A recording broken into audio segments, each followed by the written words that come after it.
При нас е господин Лъчезар Аврамов, ръководител на лаборатория биофотоника в Института по електроника към Българската академия на науките. Господин Аврамов, сега искам да продължим темата, която започнахме, но съвсем накратко, за да преминем и към конкретната работа, с която се занимавате и която ви вълнува. Аз си мисля нещо друго. Ако този заем бъде изтеглен, след докато минаха рекламите и като ги гледах, си помислих това, дали той няма да мотивира младите хора още по-масово да напускат страната, защото знаят какво ще настане по време на изплащането и колко години ще се изплаща това? Едва ли може да бъде директен мотив, ама те и така си напускат младите хора. И така си напускат. Ама те няма да имат пък мотивация да остават.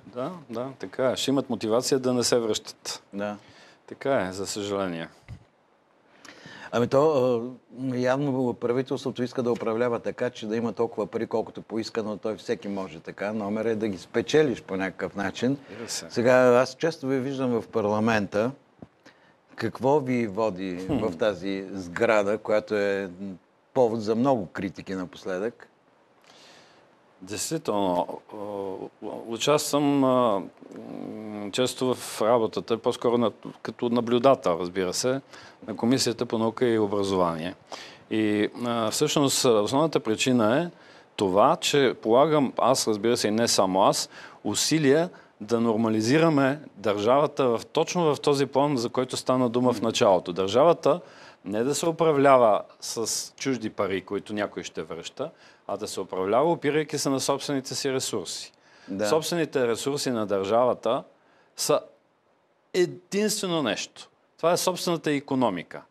А в 21 век тази икономика може да бъде единствено високотехнологична. Да. И всъщност бъдещето на страната, включително бъдещето на заемите, е свързано с държавната политика в областта на образованието, науката, технологиите, иновациите. И понеже така, как се казва, текущите политици, първо нищо не разбират от това. Второ, не обръщат внимание, дори когато им се говори, определени хора, към които принадлежа и аз, се опитват това нещо да го правят публично достояние, включително и в тези институции, от които в край на краищата това зависи. Всъщност, аз полагам доста усилия. Първо да се нормализира законовата и нормативната база, която засяга тези сфери образование и наука, което пък е предпоставка да може да се провежда политика в тези сфери, включително и финансова. Да. И в момента се готвят промени в някои закони, които са свързани с организацията на финансирането на научните изследвания, с кариерата, израстването на кадрите, които подготвят млади хора. Всъщност това са най-важните неща на държавата, ама най-важните, и се опитвам да обяснявам, че това са най-важните неща. Чуват ли ви? Има ли чуваемост? Изключително ниска, и то тогава, когато чуваме някой, когато му е изгодно. Момент. Добър ден. Ало? Добър ден. Добър ден, господин Колев. Много тихо ви чувам. На вашия гост. Да. Много сме притеснени, откакто се заговори за този дълг, който ще бъде изтеглен. Заем, да. Той си е дълг. Това значи, че продължават мъките, бедността и мизерията на целия български народ. Да не говорим, че това ще продължи на внуци и на правнуци. Ние не сме политици, а разбираме за какво се теглят тези пари. Теглят се да слугуват на Америка и без да обърнат внимание на този изстрадал български народ. Изтощен, изнемощял и България се губи по този начин. Губи и младите хора от България. Просто теглиме и от това, че гербажиите избраха пак партия ГЕРБ да ни управлява. Защото те са на работа, техни хора са, а повечето от българския народ теглим от това, че пак излезна по-голямата партия ГЕРБ на върха, за да не управлява и да не бута още повече в дъното. Благодаря ви, госпожо. Това имам отношение към това, което вие казахте. В края на краищата хората вече като че ли са на прага на срив. Това е вярно. Но сами аз въобще не съм привърженик на такова виждане към народа. Че това са някакви бедни и страдали хора, които единственото трябва да се грижи за тях. Напротив, народа, всъщност това е потенциала. Целият потенциал се намира в народа. И управлението не трябва да има първостепенна задача да се грижи за бедни, слаби и страдащи хора, а да създаде възможност на тези хора, които са квалифицирани, които са инициативни, те да се развиват, защото по този начин значи, държавата просперира и тогава ще има възможност да има и социални програми, да се оказват грижи, действително грижи за тези хора, които имат нужда от грижи. Сега какви грижи трябва да се оказва за един здрав, прав 30-40 годишен човек, който просто няма работа? Какви грижи? Той е социално слаб, защото държавата му е тъпа, а не защото човек е нещастен и слаб. Ами аз сега ще ви покажа нещо, което е публикувано в днешния брой на вестник 24 часа. Ако не ни подкрепят за дълга, държавата ще фалира. Виждате, може би, на монитора срещу вас, който е. И още до 5-6 месеца ще се разправим с контрабандата и в бюджета ще влязат поне 600-700 милиона лева. Точка Бойко Борисов. Да, значи моята реакция на това е в две точки. Първо, да го беше казал господин Борисов преди да участва в изборите. Да каже, че положението му е известно, че ще фалира държавата до месец март. И да го заяви, но не го е направил. А второто е да устиска 2-3 месеца, да влязат тия 500-700 милиона без да взима заем и всичко ще стане наред. Значи и на двете твърдения аз не вярвам. Да, но те са публикувани в вестник 24 часа, ще бъдат прочетени от много... Разбира се, публикувани, защото тези думи ги е казал някой да е друг, а министър-председател на България. Естествено, че трябва да бъдат публикувани. Но това е... Значи, такъв тип изказвания ме навеждат на спомена, че преди няколко години сами аз написах една статия, в която бях отбелязал следното нещо. Управляват ни калпави счетоводители, не ни управляват политици. Самият господин Борисов не управлява държавата. Управляваше тогава Симеон Дянков. Самия Бойко Борисов, той не се занимава с управление. Той се занимава с потушаване на разни социални пожари. Точно за това исках да ви прочета пък едно заглавие, което е в ярък контраст с всичко това, за което говорим. Става въпрос за едно настояване на КНСБ, което в тази ситуация почти невъзможно. КНСБ настоява за 10% ръст на заплатите. Как ще се получи това нещо? Ние търсим заеми, за да си плащаме дълговете, пък ще увеличим заплатите с 10% според тях. Значи, всеки има право. Нали? Да. Основен принцип в демократичното общество е, че всяка група има права и има не само права и задължения. Примерно КНСБ има задължение да се бори за правата на собствените си членове. Само че самото общество съществува в такъв баланс на правата и на задълженията на хората. Сега КНСБ са излезли с желание за 10% увеличение. КРИП утре ще излезе с заявление за 10% намаление. Да, нали? по принцип КРИП са против такива неща. Да, и тях човек може да ги разбере. Когато става въпрос за увеличаване на минимални заплати на такива неща, работодателите първи реагират. Разбира се. Но цялата система на функциониране на държавата състои в противоборство, цивилизовано противоборство на такива взаимно противоположни интереси. И само по себе си действието, разбира се, когато не е съвсем необосновани и абсурдно, защото необоснованите и абсурдните претенции водят до дебалансиране на отношенията и до невъзможност да се постигнат балансирани решения. Но това се отнасям съвсем с разбиране към КНСБ. Добър ден!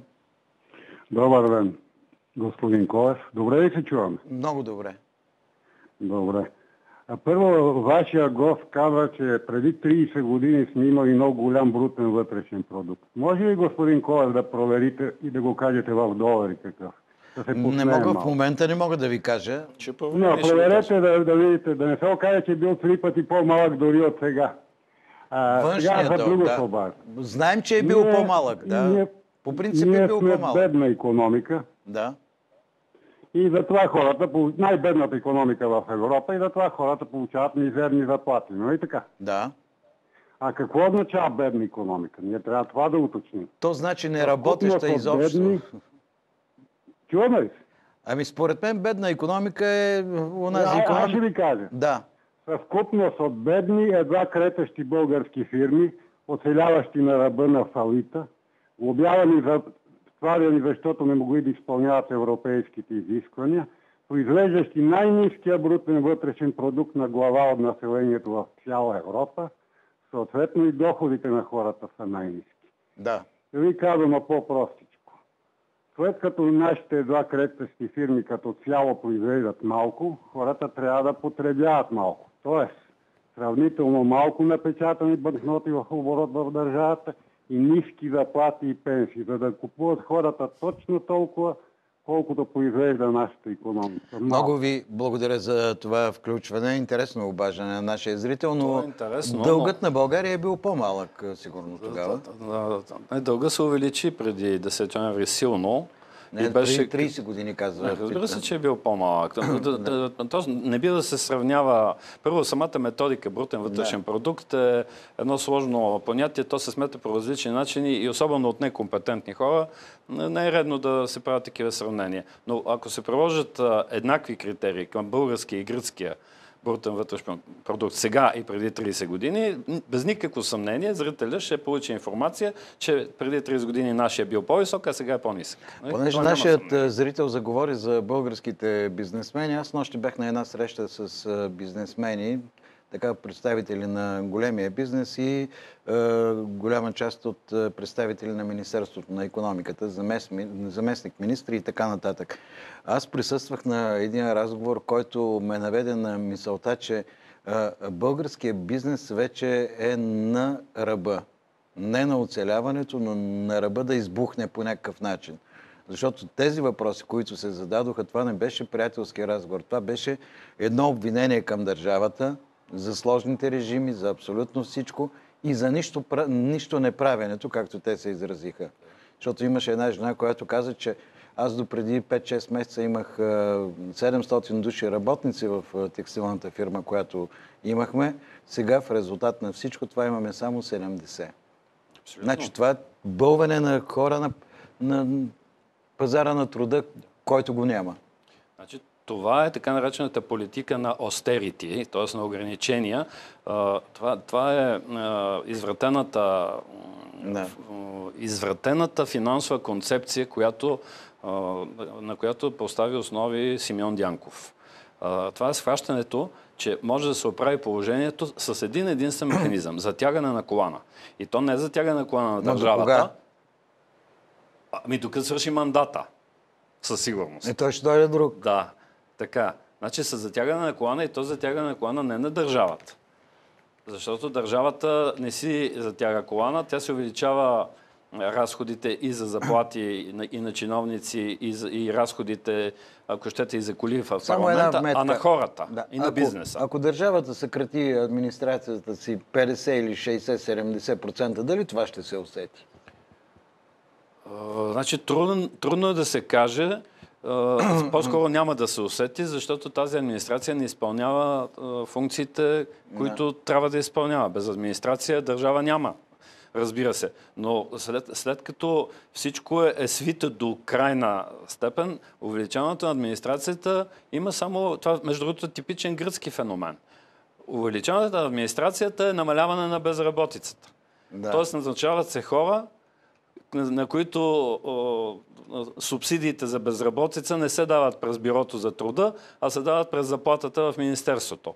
И това е лъжовна система, която само усложнява нещата. По-добре да ги уволнят и да им дават пособия за безработица, защото така ще излязат проблемите по-ясно. Всичко това е замазване и прехвърляне на проблема от днеска за утре и от един джоб в другия. Ами аз трябва да ви кажа, че имаме още една радост. от информационните агенции преди малко. Народното събрание подкрепи Националната програма за енергийна ефективност на многофамилни жилищни сгради, както и цялостната й реализация, приета от Министерския съвет. А в същото време, малко преди това, Велизар Енчев, който ще ни гостува днес, каза, че това плаче за Конституционния съд. За какво става въпрос, вече не знам. За мен е ясно за какво става въпрос. В всички европейски държави има мафиотски структури. Мафиотските структури се занимават с 3 основни бизнеса. Строеж на пътища, обработка на боклуци, смет и саниране на жилища. Имаше преди време огромен скандал в Германия. Такъв тип масово саниране на жилища, това не е държавна политика, това е лобизъм. Аз съм напълно съгласен с това. Да не говорим вече за детайлите. А детайлите, всъщност, самото саниране в този му обществено законодателен смисъл е технически абсурдно, защото самото саниране, тук става дума само за термоизолация. Да. А къде отива подмяна на дограми? Как става последователно технологично? Асансьори, укрепване на жилища. Значи аз лично изпитвам дълбоко съмнение по отношение на тази програма. Сега, разбира се, политическата опозиция твърди, че това е начин с държавни и с европейски пари да се купат бъдещи избори, но това си е на опозицията право. Моите съображения са по-скоро свързани с опасение, че има корупционни схеми и технологично невъзможни неща. Ами, аз имам, непрекъснато го задавам този въпрос на всички, които каня и говорим по този проблем. Защо не се започна с къщите на тези хора, които пострадаха от наводнения, които наистина имат нужда и от енергийна ефективност, тъй като това са хората с най-малки пари в държавата. Иначе, кой изчисли, че пък точно трябва да бъдат 36 апартаментите? Толкова ли бяха, да? Да. Произволни решения. Самия аз съм изпълнен с недоверие към такъв тип решения. Ами, край на краища, това вече след като е минало през българския парламент и Лиляна Павлова, сега ви цитирам, се похвали преди малко, че за по-малко от 100 дни успяхме да реализираме едно огромно обещание от нашата предизборна кампания, програмата за саниране. Истината се стои в политическата част на изказването. Действително, от политическа гледна точка, сигурно е полезно за тези, които са го обещали. От технологична и финансова гледна точка, изключително съмнително. Още един от нашите зрители. Добър ден. Добър ден, господин Колев. Слушам ви. Искам да кажа моето мнение по първия въпрос. Защо е този заем? Моята версия е следната, че този заем се взима от Съединените щати. Те ще ни финансират. Вероятно и прави впечатление, че започна да се говори за този заем след посещението на Кери и на шефа на НАТО. Да. Така че те по този начин ще искат да си платим заробването, като ни дадат някакво такова оръжие, което да заеме своите позиции в България, към което те се стремат. Защото ако го направят без заема, ще излезе, че те ни поробват съвсем нормално. А така, хем ще си платим, хем ще ни поробват. Така че това е моята версия и запомнете, че така ще стане. Що се отнася до образованието и науката, аз съм преподавател 43 години в Техническия университет и мога да ви кажа, че образованието всъщност не е образование, а образувание. Тоест една хидра, една пихтия, която в момента не се занимава с това, което трябва, Например, защо не се работи по използването на брауновия газ, който е открит от българин и не е намерил приложение, защото петролните и газовите акули не са му разрешили и той е завършил живота си в нищета. А е направил генератори за браунов газ и двигател, в който изминава, вграден в автомобил, изминава 1600 км с 4 литра вода.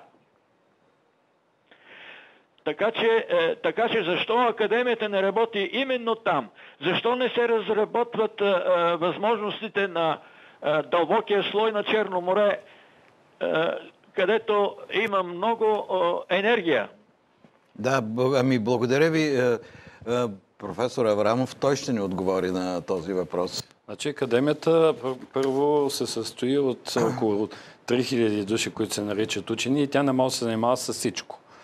В академията се разработват много интересни неща, включително и утилизирането на серния двуокис, който се намира в Черно море. Само че има такива проблеми.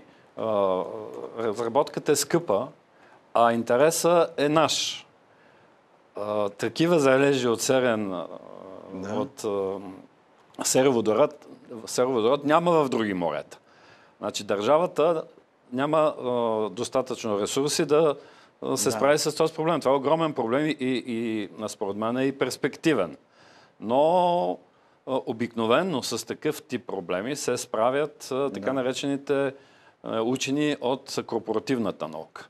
Това са именно огромните научни тръстове, мозъчни, които са в петролните, в газовите гиганти и така нататък. Самата държавната наука, каквато е нашата наука, защото на практика, поради липсата на наука в бизнеса, българската наука е сведена до академичната наука. Тя по принцип не се занимава точно с такъв тип проблеми. А иначе нашия зрител е прав и понеже явно ми е колега, познава проблематиката, действително.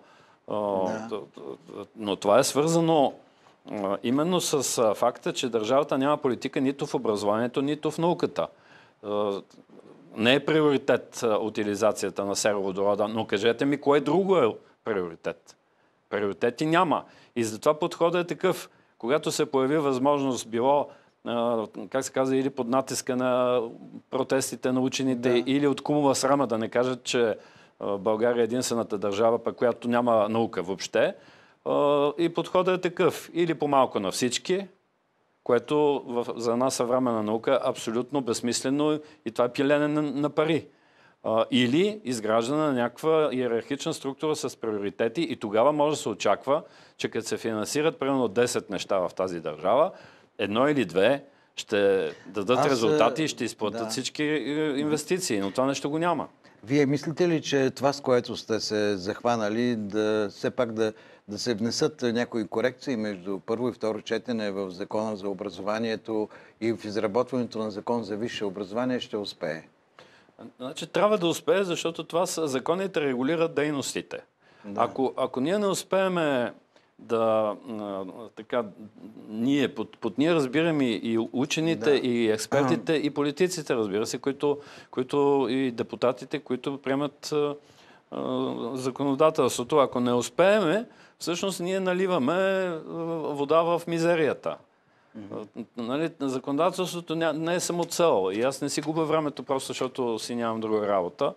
Но това са закони, които са били действали практически в продължение на кои 10, кои 15 години и са показали проблеми. Тези проблеми, сега вместо да се заметат под чергата, трябва да се дефинират, да се направят промени и да се сложи ред в тези дейности, които, значи аз където и да хода, ето и при вас за кой ли път, нали, знаете този древния сенатор Катон, който във всеко заседание на Сената е казал, все пак Картаген трябва да бъде разрушен. Значи аз имам такъв почти, този изглежда като маниакален мотив. Единствената перспектива на държавата, това е политиката в наука и в образование. и в технологии, и високо ефективна икономика. Ако това не се осъзнае и ако не се взимат мерки, значи чакат ни заеми, чакат ни гръцки и много по-лош от гръцки вариант, защото гръците са по-добре от нас. Те са и по-добра икономика от нас. Затова, като Катон, политика в областта на науката и образованието, политици, колеги, граждани. Иначе нямаме бъдеще. Децата ни ще заминат и внуците в чужбина, а ние ще плащаме дълговете за сметка на пенсиите си.